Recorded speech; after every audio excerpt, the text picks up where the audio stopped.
குழந்தை உதைப்பாங்க நல்லா. குழந்தையோட பொசிஷன் மாறினால அவங்க உதைக்கிறது வேகமாக இருக்கும். குழந்தை உதைக்கிறத ஒவ்வொரு நாளும் நீங்கள் கணக்கில் வச்சுக்கணும். எவ்வளோ கவுண்ட் உதைக்கிறாங்க 2 மணி நேரத்துக்கு அப்படின்றத கவுண்ட் பண்ணி வச்சுக்கணும்.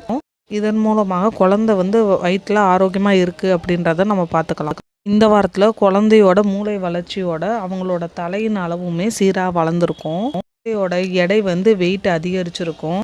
இந்த லாஸ்ட் 2.5 மந்தில் குழந்தையோட வெயிட் இன்க்ரீஸ் ஆகிட்டே இருக்கும். உங்கள் குழந்தையோட இந்த வாரத்தில் இருக்க எடையை விட 2 மடங்கு அதிகரிச்சுட்டே போவாங்க. குழந்தையோட நுரையீரலும் அவங்களோட உடம்புல இருக்க தசைகளும் முதிர்ச்சடைய ஆரம்பிச்சிருக்கும். ஒரு சில குழந்தைகளுக்கு நுரையீரல் இன்னும் முதிர்ச்சடையாமல் இருக்கலாம். குழந்தையோட எலும்புகள் தொடர்ந்து வளர்ச்சி ஆகிட்டு இருக்கும். குழந்தையோட எலும்பு கடினமாகவும் வலிமையாகவும் இருக்கும்.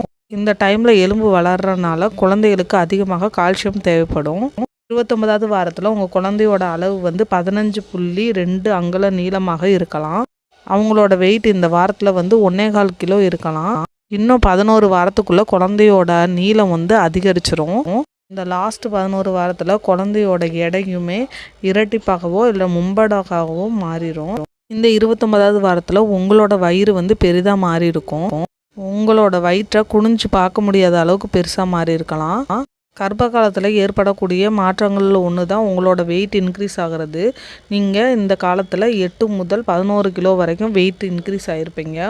ஒவ்வொருட பெண்களோட உடல் பொறுத்து மாறுபடலாம். உங்களோட மார்பகங்கள் பெரிதாகவும் கனமாகவும் இருக்கும்.